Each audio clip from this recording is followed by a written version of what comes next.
आज इस वीडियो में हम महिला एवं बाल अपराध पोर्शन का एक टॉपिक जिसका नाम है महिलाओं का कार्यस्थल पर जो लैंगिक शोषण होता है उसको रोकने का अधिनियम 2013 के बारे में पढ़ेंगे। बहुत ही संक्षिप्त रूप में पढ़ेंगे, टू द पॉइंट पढ़ेंगे जो एग्जाम के पॉइंट ऑफ व्यू से इंपॉर्टेंट है, और क्लास के लास्ट में कुछ प्रैक्टिस क्वेश्चंस भी देखेंगे।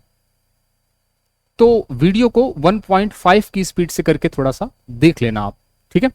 चलिए, तो जहां तक नाम की बात है, कार्यस्थल पर महिलाओं का यौन उत्पीड़न रोकथाम निषेध एवं निवारण अधिनियम 2013 की बात चल रही है यहां पे, ठीक है। यदि मैं बाल अपराध की बात करूं, यदि मैं बाल अपराध की बात करता हूं तो हमने महिला एवं बाल अपराध से रिलेटेड प्रीवियस ईयर क्वेश्चंस और प्रैक्टिस क्वेश्चंस लगभग 350 से ज्यादा क्वेश्चंस एप्लीकेशन पे अपलोड कर दिए हैं फ्री ऑफ कॉस्ट। तो आप जाके एप्लीकेशन पे, वीडियो के नीचे डिस्क्रिप्शन में इसका लिंक है, डाउनलोड कर सकते हैं और इसको प्राप्त कर सकते हैं फ्री ऑफ कॉस्ट, प्रैक्टिस कर सकते हैं, ठीक है। और प्रैक्टिस भी वैसे पीडीएफ की तरह नहीं है, बिल्कुल टेस्ट की फॉर्म में है।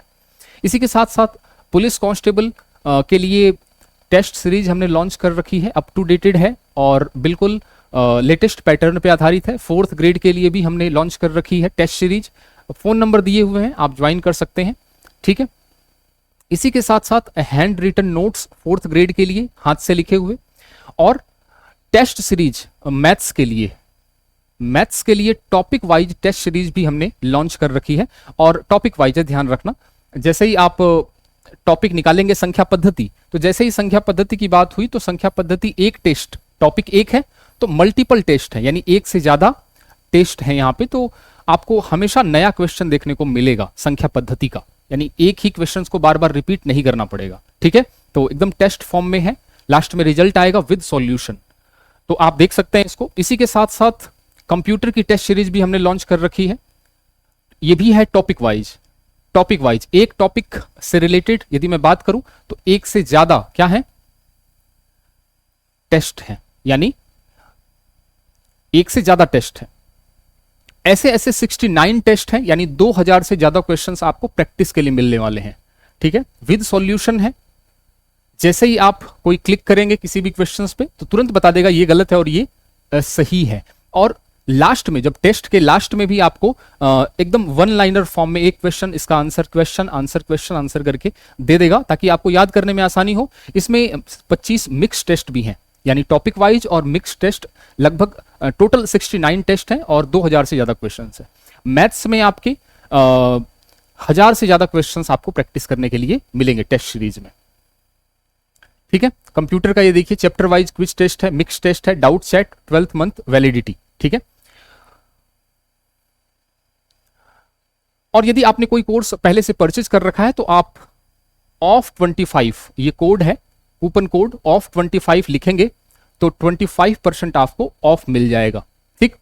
चलिए, यदि मैं बात करूं दीक्षांत एप्लीकेशन की, कहां मिलेगा, तो एप्लीकेशन है हमारा दीक्षांत एकेडमी बीकानेर। वीडियो के नीचे डिस्क्रिप्शन में एप्लीकेशन का और टेलीग्राम का लिंक दे रखा है, तो इसकी पीडीएफ टेलीग्राम पे जाने वाली है।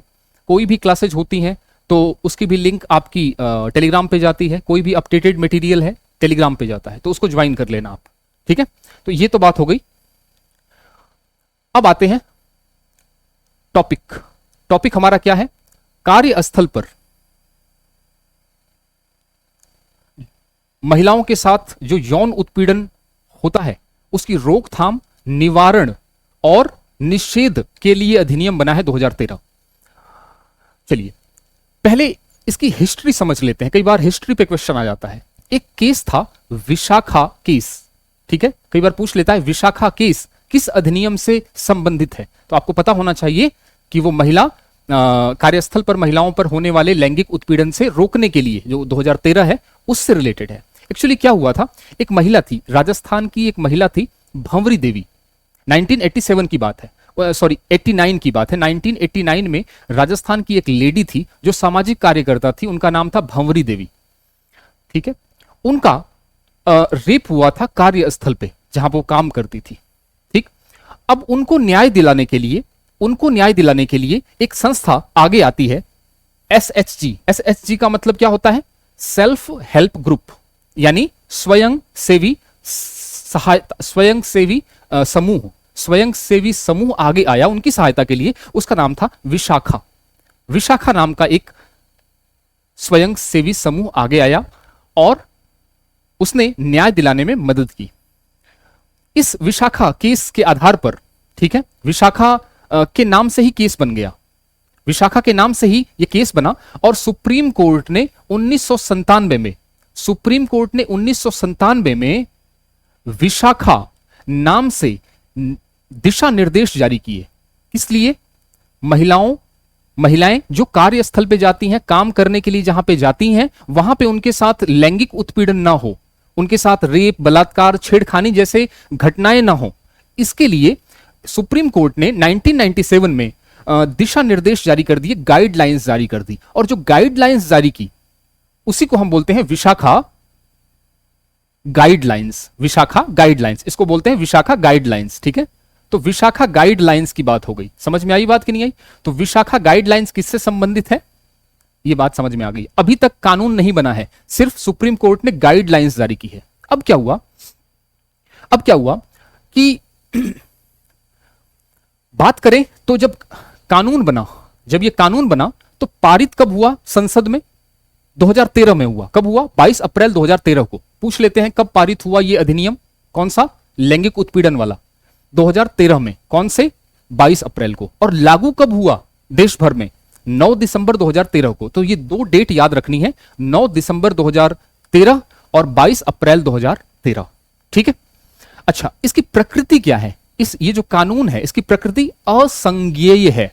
अभी समझ में आ जाएगा, आगे बात करूंगा कि असंज्ञेय क्या है। यानी इसमें कोर्ट जो है अपनी तरफ से संज्ञान नहीं ले सकता, ठीक है, अपनी तरफ से संज्ञान नहीं ले सकता, असंज्ञेय है। तो ठीक है। अच्छा, इसका नाम है ना POSH होता है, पोश, इसको पोश बोलते हैं, शॉर्ट फॉर्म में इसको बोलते हैं पोश 2013। पोश 2013 क्या होता है? Prevention of sexual harassment against women at their work place 2013। तो वही सेम चीज है। पॉश क्या है? पॉश का फुल फॉर्म यही है। तो फुल फॉर्म तो नहीं पूछता, बस ध्यान रखना है कार्यस्थल पर महिलाओं पर होने वाले जो लैंगिक उत्पीड़न है उनसे बचाने के लिए जो अधिनियम बना 2013, उसको हम शॉर्ट फॉर्म में पॉश बोलते हैं। ये बात समझ में आ गई? विशाखा गाइडलाइंस क्या है? सुप्रीम कोर्ट ने दिशा निर्देश जारी किए थे, ठीक है। दूसरा क्वेश्चन पेपर में पूछ लेता है, ये बताना जरूरी है। ये जो पॉश 2013 है ये हमें लाना क्यों पड़ा, संसद को क्यों लाना पड़ा? विशाखा गाइडलाइंस से ही काम क्यों नहीं चल गया? तो इसके 2-3 रीजन है। पहला रीजन ये है, संविधान में 3 अनुच्छेद हैं। एक अनुच्छेद 14 है, एक अनुच्छेद 15 है और एक अनुच्छेद 21 है। अनुच्छेद 14 क्या कहता है कि महिलाओं को कानून के सामने, महिला और पुरुष को कानून के सामने बराबर का दर्जा दिया जाएगा, कानून के समक्ष समानता और संरक्षण का अधिकार है, अनुच्छेद 14 कहता है, खास तौर से महिलाओं और बच्चों को। ये अनुच्छेद में व्यवस्था थी जब संविधान लिखा गया। अनुच्छेद 15 में कहा गया भेदभाव का निषेध है, यानी हम स्त्री और पुरुष के आधार पे, बच्चे के आधार पे, लिंग के आधार पे, जाति के आधार पे भेदभाव नहीं कर सकते। और अनुच्छेद 21 क्या कहता था? कहता था कि महिलाओं को सुरक्षित और गरिमापूर्ण, वैसे तो देखा जाए हर व्यक्ति को सुरक्षित और गरिमापूर्ण जीवन जीने का अधिकार है, लेकिन खास करके महिलाओं को जो वो करना चाहती हैं, जो जॉब करना चाहती हैं, वो जॉब कर सकती हैं, स्वतंत्र हैं, गरिमापूर्ण तरीके से अपना जीवन जी सकती हैं। ये अनुच्छेद था, नियम अभी तक नहीं बना था, कानून अभी तक पारित नहीं हुआ था। तो ये संविधान में अधिनियम थे कुछ, ठीक है। अब एक्चुअली क्या है कि जब महिलाएं कार्यस्थल पे जाती हैं तो ये तीनों का ही उल्लंघन होता है। महिलाओं को कम काम दिया जाता, महिलाओं के साथ जो है यदि छेड़खानी है या रेप जैसी घटनाएं हैं तो ये इन अनुच्छेदों का उल्लंघन, जैसे गरिमापूर्ण जीवन का उल्लंघन हो गया, ठीक है। तो ये अनुच्छेद जो थे इनका उल्लंघन होता था काफी फ्रिक्वेंटली आम जनजीवन में, जब महिला कार्यस्थल पे जाती थी। तो ये एक सरकार पे दबाव बना कि हमें एक अलग से कानून बनाना चाहिए ताकि इस अनुच्छेद को हम सपोर्ट कर सकें। अनुच्छेदों को सपोर्ट करने के लिए कानून की जरूरत होती है। एक और चीज हुई जिसको बोलते हैं सीडॉ। क्या बोलते हैं? सीडॉ।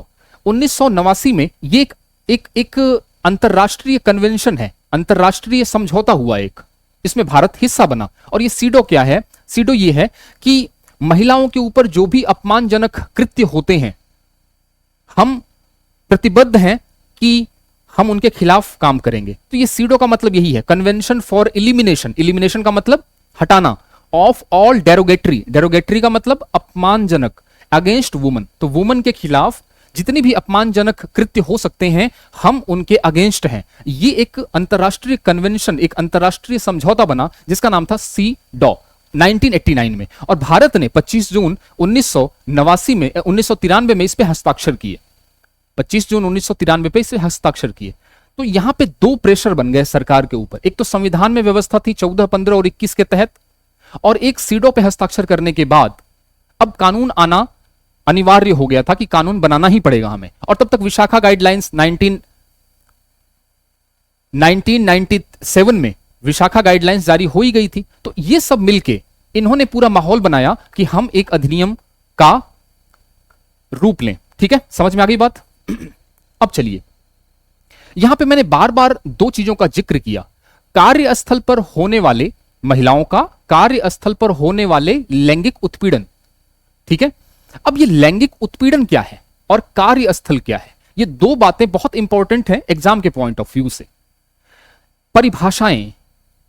परिभाषाएं हमें समझनी बहुत जरूरी हैं, और परिभाषाएं धारा नंबर 2 में दे रखी हैं। इस अधिनियम के पूछ लेगा कि परिभाषाएं किस धारा में दे रखी हैं, धारा नंबर 2 में।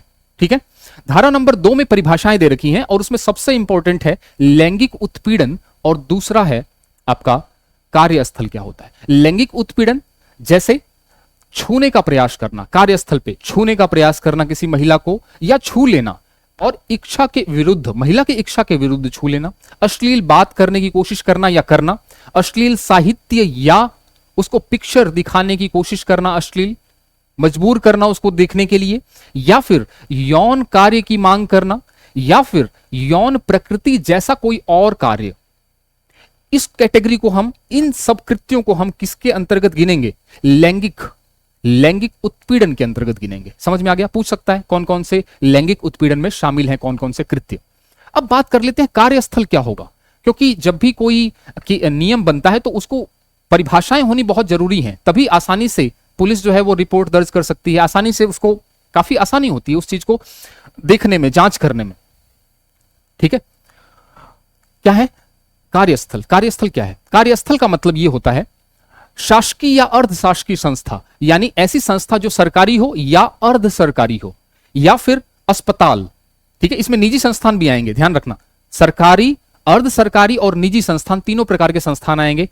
संस्थान जहां पे स्थित है वो कार्यस्थल गिना जाएगा, जहां पे औरत काम कर रही है। अस्पताल वो भी कार्यस्थल के रूप में गिना जाएगा। या फिर देखा जाए वाहन, वाहन का मतलब क्या होता है कि महिला को कार्यस्थल पर जाने के लिए कोई वाहन उपलब्ध कराया गया है, तो वो भी कार्यस्थल के रूप में, यानी वाहन भी कार्यस्थल के रूप में गिना जाएगा। इस बात का ध्यान रखना। गृह और निवास, मान लीजिए जो मेड होती हैं, है ना, तो दूसरे घरों में जाके काम करती हैं, तो वो गृह या निवास जो दूसरे घरों में जाके काम करती हैं वो भी कार्यस्थल के अंतर्गत गिना जाएगा। समझ में आ गई बात की नहीं आई? ठीक है, तो शासकीय, अर्धशासकीय और निजी, ये तीनों प्रकार के कार्यस्थल, अस्पताल, वाहन और दूसरे घरों में जाके काम करना, गृह और इस प्रकार के। तो कार्यस्थल समझ में आ गया, लैंगिक उत्पीड़न समझ में आ गया, धारा नंबर 2 में इसकी परिभाषा है। ठीक है, चलिए अब बात कर लेते हैं कि शिकायत, महिला के साथ कोई लैंगिक उत्पीड़न हुआ तो शिकायत कहां करेगी वो? शिकायत करने के लिए उसके पास दो तरीके हैं। पहला आईसीसी और दूसरा एलसीसी। आईसीसी वो क्रिकेट वाला नहीं, आईसीसी का मतलब है इंटरनल कंप्लेंट कमिटी, इसको हिंदी में बोलेंगे आंतरिक परिवाद समिति, है ना, कई बार परिवाद बोल देते हैं। ठीक है, तो परिवाद का मतलब ही शिकायत होता है। कभी भी आप परिवाद देखना तो इसका मतलब समझ लेना कि यह कंप्लेंट है, शिकायत है। आंतरिक परिवाद समिति या आंतरिक शिकायत समिति। और दूसरी है लोकल कंप्लेंट कमिटी, यानी स्थानीय परिवाद समिति। दो समितियां हैं, यानी दोनों जगह वो कंप्लेंट कर सकती है। अब आईसीसी की बात करूं तो पूछ लेता है कि आईसीसी का गठन किस धारा में दिया गया है कि आईसीसी का गठन करना होगा। सरकार को आईसीसी का गठन करना होगा, नियोक्ता, ये आईसीसी का आगे हम चलेंगे तो बात करेंगे कि ये आईसीसी जो है वो नियोक्ता गठित करता है। तो किस धारा के अंतर्गत ये बताया गया है कि आईसीसी गठित होगी? तो धारा नंबर 4 के अंतर्गत, धारा नंबर 4 के अंतर्गत गठन और उसकी संरचना, यानी उसके अंदर कितने सदस्य होंगे, सदस्यों के अंतर्गत अंदर क्या क्या क्वालिफिकेशन होगी, वो धारा 4 के अंतर्गत बताया गया है। स्थानीय शिकायत समिति, स्थानीय शिकायत समिति में फिर से वही गठन और संरचना। स्थानीय शिकायत समिति का गठन होगा, यह बात किस धारा में बताई गई है? इस एक्ट के तहत, धारा 6 के तहत। और संरचना किसके तहत बताई गई है? धारा 7 के तहत। समझ में आ गई? धारा 4, 6 और 7 तीन हो गई। चलो, आईसीसी का गठन धारा 4 के तहत, एलसीसी का गठन और संरचना धारा 6 और धारा 7 के तहत। कौन कर सकता है? अच्छा, अब आईसीसी और एलसीसी को थोड़ा समझ लेते हैं। आईसीसी और एलसीसी को पहले समझ लेते हैं, उसके बाद बात करेंगे। आ जाइए, आईसीसी और एलसीसी को समझ लेते हैं। आईसीसी का मतलब आपको बता दिया, आंतरिक परिवाद समिति। एक्चुअली क्या है ये आईसीसी? होती क्या है? पीड़ित महिला की शिकायत प्राप्त करना और जांच करने वाली समिति। जो पीड़ित महिला है वो शिकायत कहां करेगी? आईसीसी में। ठीक है, अब ये आईसीसी कहां होती है? ये होती कहां है? ये होती है प्रत्येक संस्थान में जहां पे वो काम करती है, जहां पे वो काम करती है। और ध्यान रखना, वो संस्थान में 10 या 10 से ज्यादा कर्मचारी होने चाहिए, तो वहां पे आईसीसी जरूर होगी। समझ में आ गई? जहां वो संस्थान, जहां पे वो काम करती है, तभी तो वो कार्यस्थल होगा। वहां पे 10 या 10 से ज्यादा लोग काम कर रहे हैं, तो वहां पे एक आईसीसी जरूर होगी। नहीं है तो फिर वो इलीगल है, वहां पे कानून उसको दंड देगा। किसको देगा? नियोक्ता को देगा। नियोक्ता, नियोजक, नियोजक समझ लो। नियोजक का मतलब होता है मालिक, जो कर्मचारियों की नियुक्ति करता है, उनकी छटनी करता है, उनकी देखभाल करता है, पर्यवेक्षण करता है, वो नियोजक है। उस नियोजक के खिलाफ कार्यवाही होगी। नियोजक का यह दायित्व बनता है कि यदि कोई संस्था वो चला रहा है और उसमें 10 या 10 से ज्यादा लोग हैं, तो आईसीसी की गठन होगा ही होगा। समझ में आ गया? इसकी संरचना, अच्छा ध्यान रखना, ये गठन कौन करेगा? अभी बताया मैंने। होगा कहां पे? प्रत्येक संस्थान में होगा जहां 10 या 10 से ज्यादा कर्मचारी होंगे। गठन कौन करेगा? नियोजक करेगा, नियोक्ता करेगा।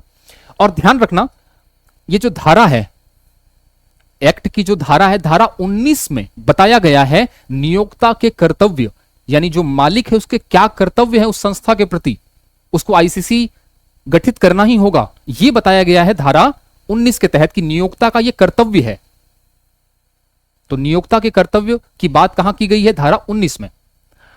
जो इंपॉर्टेंट धारा है वो बता रहा हूं। संरचना, अब इसकी संरचना, आईसीसी की संरचना क्या होगी? इसमें कितने सदस्य होंगे? सदस्यों का क्वालिफिकेशन क्या होगा? सदस्यों में टोटल 4 सदस्य होंगे। कितने सदस्य होंगे? 4। उसमें से आधे महिलाएं होंगी, क्योंकि महिला कंप्लेंट कर रही है। पुरुष होंगे तो क्या करेंगे? उसको दबा देंगे। तो महिलाएं होनी चाहिए, तो 2 महिलाएं होनी चाहिए 4 में से। उसमें से 4 में से बता रहा हूं मैं, एक अध्यक्ष होगा। एक क्या होगा? अध्यक्ष। और उसको अध्यक्ष को बोलेंगे पीठासीन अधिकारी। ठीक है, तो अध्यक्ष और पीठासीन एक ही होते हैं। तो जो अध्यक्ष होगा उस समिति का, आईसीसी का, वो पीठासीन होगा। और उसका जो अध्यक्ष है वो महिला होगी। ध्यान रखना, पुरुष नहीं होगा, नियोक्ता नहीं होगा, मालिक इस सदस्य में नहीं होगा, वो गठित करेगा बस। और 4 सदस्य में एक अध्यक्ष होगी जिसको पीठासीन अधिकारी बोला जाता है, और वो हमेशा ही महिला होगी। और महिला कौन सी होगी? वरिष्ठ। वहां पे जो काम कर रही है कर्मचारियों में से, उसमें से सबसे वरिष्ठ सदस्य जो है वो क्या होगी? अध्यक्ष के रूप में बनेगी। बाकी जो 3 है उसमें एक एनजीओ, यानी उस जो आपका संगठन है उससे बाहर का एक मेंबर होगा एनजीओ का। वो एनजीओ चला रहा है, एनजीओ के से जुड़ा हुआ होगा, यानी गैर सरकारी संगठन जो एनजीओ होता है उससे जुड़ा हुआ व्यक्ति जो है उसका सदस्य होगा आईसीसी का। और बाकी की 2 सदस्य जो हैं वो आपकी उन्हीं कर्मचारियों में से होंगे। तो टोटल 4 में से 2 महिलाएं होंगी। जो उसका अध्यक्ष होगी वो महिला होगी, वरिष्ठ वाली होगी, उसको पीठासीन अधिकारी बोलेंगे हम। और साथ ही साथ हम बात करें तो 3 सदस्य, जो बाकी 3 जो बच गई, उसमें क्या होगा? एक तो एनजीओ से होगी, बाकी 2 कर्मचारी होंगे उधर। ठीक है, इसका कार्यकाल 3 साल का होगा। कार्यकाल कितने साल का होगा? 3 साल का होगा। समझ में आ गई बात? चलिए, एलसीसी की बात करूं। अब ऐसा भी तो हो सकता है ना कि जहां पे 10 से कम कर्मचारी हैं, छोटा वर्क प्लेस है, छोटा कार्य क्षेत्र है, जहां पे 10 से कम कर्मचारी हैं, तो क्या होगा?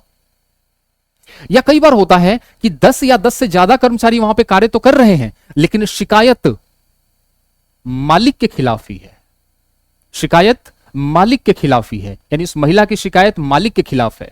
तो यहां तो मालिक सर्वे सर्वा है, वो तो गठन कर रहा है इस आईसीसी का, तो अपनी धौंक तो चलाएगा, अपनी धौंस तो वो चलाएगा, अपने खिलाफ तो कोई भी आरोप वो स्वीकार ही नहीं करेगा, इसमें कुछ घालमेल कर देगा।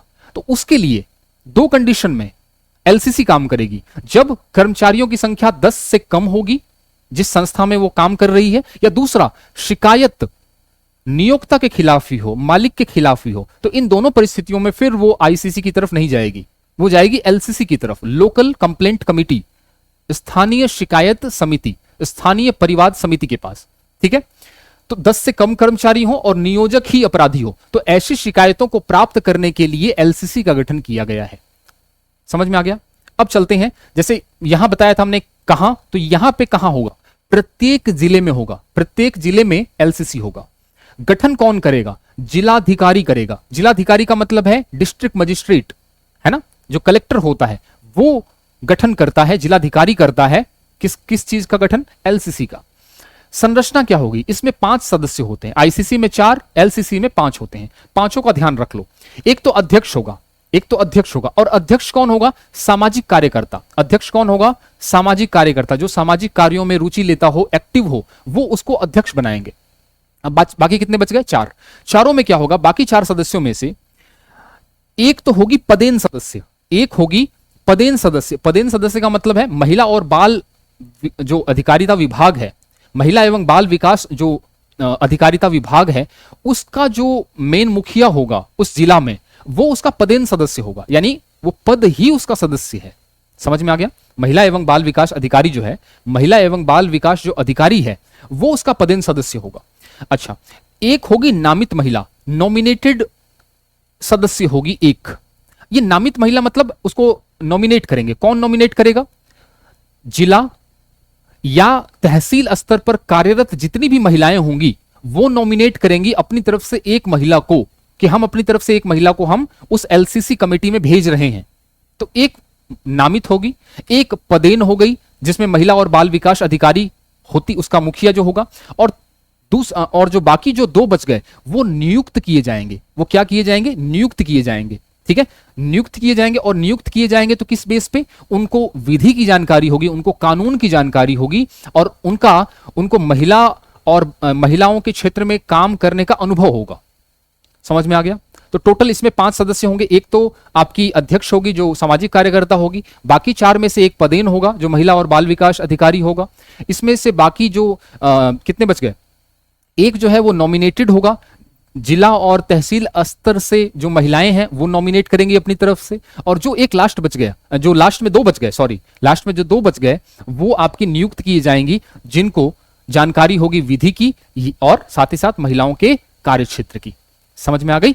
चलो, तो ये अंतर है, बहुत ही ध्यान से समझ लेना। अब आइए, इसकी पीडीएफ मैं शेयर कर दूंगा टेलीग्राम चैनल पे। एक्चुअली बुक में क्या है, बहुत ही कंफ्यूजन में दे रखा है, समझ नहीं आता कैसे पढ़ना है। शिकायत और परिवाद कहां होगा? समझ में? अच्छा, शिकायत परिवाद में यहां तक तो हो गया कि कहां होगा, एलसीसी और आईसीसी क्या है। आइए, कौन कर सकता है शिकायत? कर कौन सकता है पहले तो ये बता दो। तो महिला ही होगी निश्चित रूप से, क्योंकि महिलाओं के खिलाफ ही है, सॉरी, महिलाओं के ऊपर ही अत्याचार हो रहा है, तो महिला ही करेगी। तो महिला कर सकती है। कौन कर सकता है? महिला कर सकती है। यदि महिला के ऊपर कुछ गंभीर अत्याचार हो गए हैं, वो हॉस्पिटलाइज्ड है और महिला नहीं कर सकती, तो उसकी एवज में कौन करेगा? उसकी एवज में करेंगे विधिक वारिस।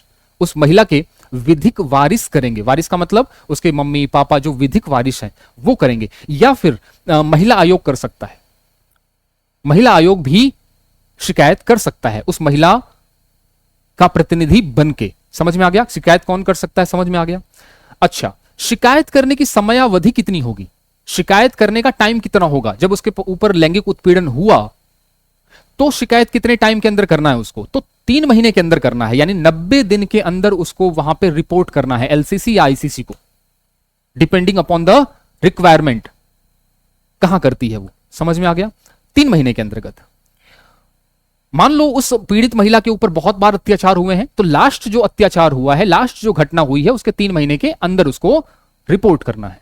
लेकिन एक चीज ध्यान रखना कि इसमें यदि आईसीसी और एलसीसी जरूरी समझे, आंतरिक शिकायत, आंतरिक परिवाद समिति या स्थानीय परिवाद समिति यदि जरूरी समझे अपनी तरफ से, तो उस समय को बढ़ा के ज्यादा कर सकती है, समयावधि को ज्यादा कर सकती है। लेकिन आमतौर पर 3 महीना होता है, 90 दिन होता है। पेपर में आएगा तो आप 90 दिन ही मार्क करके आएंगे कि समयावधि कितनी होती शिकायत करने की? 3 महीने की। समझ में आ गया? चलो, शिकायत कर दी। अब शिकायत के बाद क्या नेक्स्ट स्टेप क्या होगा? जांच होगी। कौन जांच करेगा? तो निश्चित रूप से आईसीसी करेगी और एलसीसी करेगी। जांच कौन करेगा? आईसीसी और एलसीसी। अच्छा, जब ये जांच करेंगी, जब ये सबूत जुटाएंगी, तब इनको कुछ अधिकार दिए गए हैं। और वो अधिकार क्या हैं? वो अधिकार सिविल कोर्ट के हैं। यानी जब वो एक्टिव होंगी, जब एलसीसी और आईसीसी, तो उनके पास पावर होगी, और वो पावर होगी दीवानी न्यायालय की। दीवानी न्यायालय जैसा पावर होगा उनके पास। दीवानी न्यायालय क्या होता है? जहां पे मान लीजिए जमीन का कोई विवाद हो गया, आमतौर पे जो न्यायालय के प्रकार होते हैं उसमें दीवानी न्यायालय, जिसमें कि आपके जमीन का विवाद हो गया, या तलाक जैसे मुद्दे हो गए, या गोद लेने वाला जो विवाद है, वो सारे मुद्दे जो हैं वो इसमें डील किए जाते हैं। तो ये इतने उस प्रकार का न्यायालय होगा, वो पावर में होगा एलसीसी और आईसीसी उस टाइम जब ये काम करेगा, जांच करेगा। तो ठीक है। तो कई बार पूछ लेता है कि इसकी शक्ति कैसी होती है, तो सिविल होती है, दीवानी होती है। जांच पूर्ण करने की समयावधि भी दे रखी है, यानी कि जब आपको कंप्लेंट मिली तो कितने दिन के अंतर्गत जांच पूरा करना है? 90 दिन के अंतर्गत, यानी 3 महीने के अंदर जांच पूरा करना है। 3 महीने के अंदर महिला रिपोर्ट करेगी, 3 महीने के अंदर जांच प्रस्तुत करना है एलसीसी आईसीसी को। अच्छा, जब ये रिपोर्ट एलसीसी आईसीसी को महिला जाके शिकायत करेगी अपनी, तो उसके 7 दिन के भीतर भीतर एलसीसी और आईसीसी को पुलिस को भी रिपोर्ट करना है। 7 दिन के अंतर्गत पुलिस को भी रिपोर्ट करना है कि हाँ भाई, इस महिला के साथ ये हुआ है। समझ में आ गया? चलें आगे चलिए। जांच के पश्चात कार्यवाही। अब जांच हो गई, अब कार्यवाही की बात है। कार्यवाही करने के लिए क्या होगा? तो निश्चित रूप से जांच रिपोर्ट कौन प्रस्तुत करेगा? आईसीसी और एलसीसी। ये आईसीसी और एलसीसी रिपोर्ट किसको देंगे? जांच तो कर ली इन्होंने, तो ये जांच करके, जब इन्होंने जांच कर ली, तो जांच करने के 10 दिन के अंतर्गत, जांच कर ली पूरी हो गई, तो 10 दिन के अंतर्गत ये अपनी जांच को जिलाधिकारी या नियोजक को देंगे। जो आईसीसी है वो तो नियोजक को देगा, मालिक को देगा। आईसीसी मतलब इंटरनल, वो जो संस्थान के अंदर ही बनी थी, वो नियोजक को देगा, मालिक को देगा। और जो एलसीसी है वो जिलाधिकारी को अपनी रिपोर्ट प्रस्तुत करेगा विद इन 10 डेज, यानी 10 दिन के अंतर्गत ये रिपोर्ट को प्रस्तुत करेंगे जिलाधिकारी या नियोक्ता के पास। समझ में आ गया?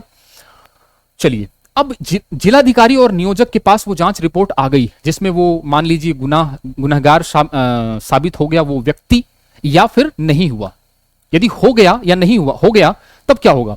तो सिफारिश जो भी की गई है आईसीसी और एलसीसी के द्वारा, आईसीसी एलसीसी के द्वारा जो भी शिकायत की गई है, उस जो भी सिफारिश की गई है कि भाई फलाना आदमी अपराधी है या फलाना आदमी नहीं है, तो जो भी सिफारिश की है 60 दिन के भीतर उस पर लागू करना होगा। 60 दिन के भीतर उसको लागू करना होगा, उस सिफारिश को, उस सिफारिश को लागू करना होगा 60 दिन के अंतर्गत। किसको? नियोक्ता या जिलाधिकारी को। समझ में आ गया? चलिए, अपील कहां कर सकते हैं? अपील कहां कर सकते हैं? मान लीजिए कि जांच पूरी हो गई और किसी व्यक्ति को अपराधी घोषित कर दिया गया, या फिर और वो व्यक्ति जो है वो राजी नहीं है उस चीज से कि नहीं, मेरे गलत जांच हुई है, आईसीसी या एलसीसी ने गलत जांच की है, या फिर महिला ही राजी नहीं है, महिला ही खुश नहीं है कि महिला को बता दिया कि नहीं, ये तो झूठा केस था। तो महिला भी क्या कर सकती है? तो दोनों ही मामले में क्या होगा? वो अपील कर सकते हैं 90 दिन के भीतर। कहां कहां कर सकते हैं? न्यायालय या अधिकरण में। अधिकरण का मतलब ट्रिब्यूनल कोर्ट में या न्यायालय में 90 दिन के भीतर वो अपील कर सकते हैं। इस बात का ध्यान रखना। तो 90 दिन बहुत बार आ गए। 90 दिन के अंतर्गत उसको रिपोर्ट करना है महिला को कमेटी के आगे। कमेटी को रिपोर्ट अपनी जांच 90 दिन के अंतर्गत प्रस्तुत करनी है। कमेटी को अपनी जांच 90 दिन के अंतर्गत पूरी करनी है और 90 दिन के अंतर्गत ही अपील भी करनी है। तो ये 90 दिन का ध्यान रख लेना, इजी हो जाएगा आपके लिए। अच्छा, जुर्माना कितना है इसमें? 50,000 रुपए का जुर्माना लगेगा। ठीक है, तो इस चीज को ध्यान रख लेना। समझ में आ गई बात? बहुत इजी है। ये आईसीसी एलसीसी हो गई। अच्छा, एक चीज ध्यान रखना, इसमें एक नोडल अधिकारी भी आता है। एक नोडल अधिकारी भी आता है। अब ये नोडल अधिकारी क्या होता है? मैंने आपको बताया एलसीसी जो जिला स्तर पे होती है, लोकल कंप्लेंट कमेटी जिला स्तर पे है। ठीक, जिला स्तर पे एक है। मान लीजिए कोई गांव में, छोटे से कस्बे में, छोटे से गांव में कोई घटना होती है लैंगिक उत्पीड़न की महिलाओं के कार्यस्थल पर। तो उस छोटी सी घटना को, मतलब घटना तो छोटी नहीं है, घटना तो बहुत बड़ी है, लेकिन अंतर बहुत है। स्तर यानी जिला स्तर हो गया और एक गांव छोटा सा हो गया। तो यहां से लेके यहां तक जो अंतर है बीच का, कि यहां से यहां तक शिकायत पहुंचेगी कैसे जिला स्तर तक एलसीसी के पास, तो बीच में एक नोडल अधिकारी की नियुक्ति की गई है। नोडल अधिकारी की नियुक्ति की गई है। वो क्या करेगा? गांव या कस्बे से वो रिपोर्ट लेगा, शिकायत प्राप्त करेगा उस महिला से और वो आगे ट्रांसफर कर देगा। वो आगे ट्रांसफर कर देगा किसको? एलसीसी को। 7 दिन के भीतर करेगा, ध्यान रखना। ग्रामीण वाले से, ग्रामीण और कस्बे से जो भी शिकायत है वो प्राप्त करेगा, बीच में वो लिंक की तरह काम करेगा और भेज देगा किसको? आईसीसी, एलसीसी को। ठीक है। अच्छा, इसकी नियुक्ति कौन करता है? जिलाधिकारी करेंगे। तो नोडल अधिकारी की नियुक्ति जिलाधिकारी करेंगे। बस इतनी सी बात है। ठीक है, समझ में आ गया? अच्छा, ये तो बात हो गई अपनी क्या बोल सकते हैं इसको, कार्यस्थल पर महिलाओं को होने वाला जो लैंगिक उत्पीड़न है उससे बचाने की बात हो गई। उसी से रिलेटेड एक अभियान है, मी टू अभियान। मी का मतलब मेरे साथ, टू का मतलब भी, मेरे साथ भी ये हुआ है। कई बार क्या होता है कि कार्यस्थल पे महिलाओं पे अत्याचार हो गया, लैंगिक उत्पीड़न हो गया, लेकिन शर्म की वजह से वो बता नहीं पाई। तो 5 साल 10 साल बाद जब है मतलब कोई भी महिला फेसबुक पे या कह सकते हैं कि सोशल मीडिया पे अपना दुख व्यक्त कर रही है कि मेरे साथ भी ये हुआ था, फलाना आदमी इसके लिए जिम्मेदार था, तो ये जो एक अभियान है इसको मीटू बोलते हैं। इस अभियान का मतलब क्या है? कार्यस्थल पर यौन उत्पीड़न और हमले के खिलाफ सोशल मीडिया पर, ध्यान रखना, सोशल मीडिया पर, कहां पे? सोशल मीडिया पर चलाया गया आंदोलन है। कार्यस्थल पर यौन उत्पीड़न हो गया 3 साल 5 साल 10 साल पहले, हिम्मत नहीं हुई, अब जाके इस अभियान के तहत वो अपनी बात रख रही हैं। तो ये अभियान सोशल मीडिया पर चलाया गया कार्यस्थल पर यौन उत्पीड़न के खिलाफ। अच्छा, इसके बारे में हिस्ट्री देख लो थोड़ा सा। हिस्ट्री ये है कि ये जो मीटू है, ये जो मीटू वर्ड है, मीटू वर्ड, जो मीटू जो शब्द है, इस वाक्यांश का सबसे पहले यूज कहां हुआ था? तो सबसे पहले यूज किसने किया था? ये किया था तराना बर्क नाम की व्यक्ति ने, तराना बर्क नाम की लेडी ने किया था। ठीक है, लेडी थी या जेंट्स था देख लेना, 2006 में किया था। तराना बर्क ने 2006 में मीटू अभियान, मीटू वर्ड का यूज किया था, मीटू वर्ड का यूज किया था। समझ में आया? इस वाक्यांश का उपयोग किया था। लेकिन यदि ये तो चलो महिला का पूछ लेगा कि किसने यूज किया था सबसे पहले, तो तराना बर्क ने किया था। ये क्वेश्चन आ सकता है कि मीटू अभियान की शुरुआत कहां हुई थी? तो मीटू अभियान की शुरुआत 2017 में अमेरिका में हुई थी। हुआ यूं था कि अमेरिका में हॉलीवुड है, तो हॉलीवुड की जो एक्ट्रेस है उसका नाम था एलिसा मिलानो। एलिसा मिलानो नाम की एक अभिनेत्री थी हॉलीवुड की, उन्होंने फिल्म निर्माताओं पे आरोप लगाए थे लैंगिक उत्पीड़न के। तो वहां से ये मीटू अभियान की शुरुआत हुई थी 2017 में। ठीक है, यूएसए में एलिसा मिलानो ने। और इस शब्द को यूज सबसे पहले किसने किया था? तराना बर्क ने। ठीक है, तराना बर्क ने किया था। समझ में आ गया? अच्छा, भारत में सबसे पहले जो मीटू अभियान है वो आपकी तनुश्री दत्ता ने किया था, नाना पाटेकर के ऊपर इल्जाम लगा के, आरोप लगा के कि मेरे खिलाफ जो है वो लैंगिक हिंसा हुई है। तो भारत में जो मीटू अभियान की शुरुआत है वो तनुश्री दत्ता ने की थी। इस चीज का भी ध्यान रखना। तो ये हो गया आपकी पूरी की पूरी बात। एक चीज ध्यान रखना, सब कुछ तो पढ़ लिया, अब कोई क्वेश्चन पूछ ले कि महिलाओं कार्यस्थल पर होने वाले जो लैंगिक उत्पीड़न है, अधिनियम है, उसका उद्देश्य क्या है? तो उद्देश्य यही है कि जो कार्यस्थल है वहां पे उनका जो लैंगिक उत्पीड़न हो रहा है उसको रोकना, यही तो उद्देश्य है। तो सिंपल सी बात है, ये तो कॉमन सेंस है। अब आइए कुछ क्वेश्चंस कर लेते हैं। एक बार मैं देख लेता हूं, सब कुछ पढ़ा दिया है मैंने। हाँ, सब कुछ पढ़ा लिया हमने। अब सिर्फ क्वेश्चंस की बारी है।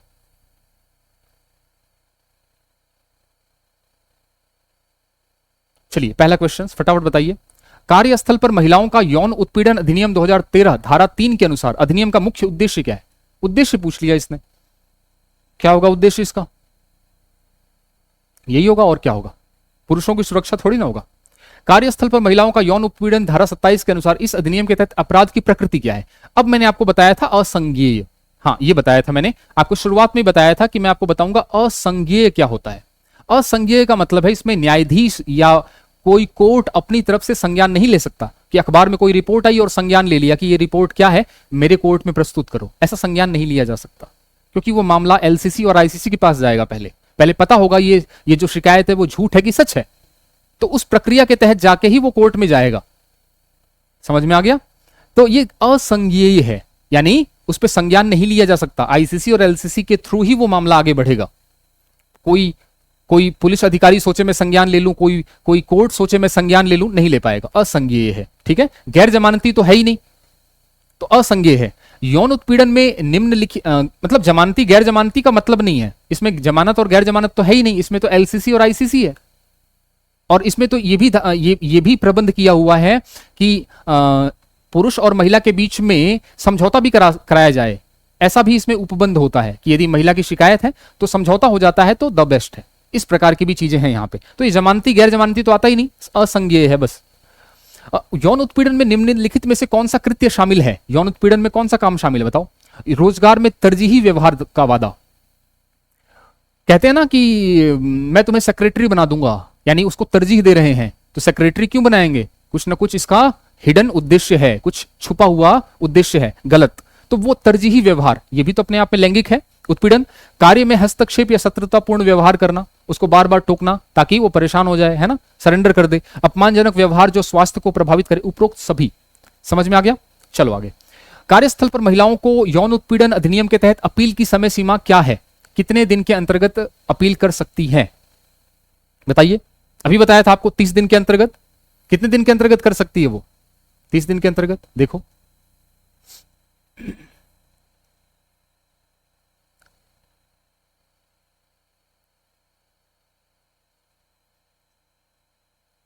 सॉरी, 30 दिन नहीं था, 90 दिन था। ठीक है, आप सही थे, 90 दिन, मैं ही गलत था। 90 दिन के अंतर्गत महिलाओं का कार्यस्थल पर लैंगिक उत्पीड़न इस अधिनियम के अंतर्गत तैयार किए गए शिकायत समितियों को सबूत जुटाने के लिए किस कोर्ट जैसा अधिकार प्रदान करता है? आपको बताया था जब आईसीसी और एलसीसी अपने पूरे सबाब पे होती हैं तो उनको सिविल कोर्ट, है ना, जैसा अधिकार होता है। सिविल कोर्ट है ना, न्याय, जो दीवानी न्यायालय होता है। किस सन में महिलाओं के यौन उत्पीड़न अधिनियम को पारित किया गया? 2013 में किया गया। चलिए आगे। महिलाओं का कार्यस्थल पर लैंगिक उत्पीड़न अधिनियम के अनुसार किसी भी ऐसी संस्था जिसमें 10 या 10 से अधिक लोग काम करते हैं, 10 या 10 से ज्यादा लोग काम करते हैं, तो वहां पे क्या होगा? वहां पे क्या होगी? आईसीसी नहीं होगी, एलसीसी, सॉरी एलसीसी नहीं होगी, आईसीसी होगी, इंटरनल वाली, आंतरिक विवाद समिति, आंतरिक शिकायत समिति, आंतरिक शिकायत समिति। ठीक है, विवाद नहीं, आंतरिक शिकायत समिति। 10 से कम होंगे तो फिर लोकल होगा। महिलाओं का कार्यस्थल पर लैंगिक उत्पीड़न अधिनियम किस वर्ष पारित हुआ? 2013 में हुआ था। ठीक है, दोबारा क्वेश्चन आ गया ये तो। कार्यस्थल पर महिलाओं के साथ यौन उत्पीड़न अधिनियम 2013 कब प्रभाव में आया? कब प्रभाव में आया? तो 9 दिसंबर 2013 में आया। 9 दिसंबर 2013 में आया। कार्यस्थल पर महिलाओं के साथ यौन उत्पीड़न अधिनियम 2013 किन संस्थाओं पर लागू होता है? किन संस्थाओं पर लागू होता है? ठीक है, तो जहां 10 से कम व्यक्ति हो, जहां 10 से अधिक व्यक्ति हो, जब 50, यहां तो सबके साथ लागू होता है ना। तो ये तो क्वेश्चन ही गलत था। ये तो हर जगह लागू होगा, ये हर जगह लागू होगा जहां पे 10 से कम है, 10 से ज्यादा है, हर प्रकार की संस्था पे। ऐसा थोड़ी ना हो सकता है कि जहां 10 से कम होंगे वहां औरत पे यौन लैंगिक उत्पीड़न हो सकता है, नहीं, सब जगह होगा। ठीक है, तो सब जगह हो सकता है ये। सामाजिक कार्यकर्ता तराना वर्क ने सर्वप्रथम मीटू वाक्यांश का प्रयोग कब किया था? बताओ कब किया था? अभी बताया था मैंने, तराना वर्क ने सबसे पहले मीटू वर्ड का यूज किया था। और कब किया था? 2006 में किया था। कब किया था? 2006 में किया था। चलें आगे। भारत में मीटू अभियान की शुरुआत किस अभिनेत्री ने की थी? तनुश्री दत्ता ने की थी। ठीक है। महिलाओं का कार्यस्थल पर लैंगिक उत्पीड़न अधिनियम किस केस संदर्भ में दिया जाता है? तो किस केस संदर्भ में? विशाखा, विशाखा भी बताया था, विशाखा भंवरी देवी वाला। स्थानीय परिवाद समितियों का गठन किसके द्वारा किया जाता है? एलसीसी का गठन। तो मैंने कहा था आईसीसी तो नियोक्ता के द्वारा और एलसीसी जिलाधिकारी द्वारा। चलें आगे। महिलाओं का कार्यस्थल पर लैंगिक उत्पीड़न के अंतर्गत कितना जुर्माना लग सकता है? तो 50,000 बोला था। लास्ट वाली लाइन यही थी, 50,000 क्या लग सकता है? जुर्माना लग सकता है। मीटू अभियान की शुरुआत कब हुई थी? कब हुई थी मीटू अभियान की शुरुआत? तो आपको बताया था 2017 में हुई थी, है ना, अक्टूबर 2017 में।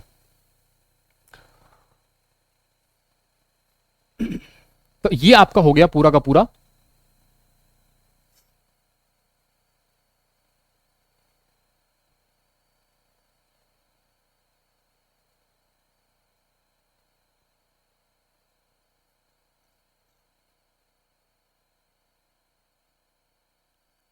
ये चीज हो गई आपकी पूरी की पूरी।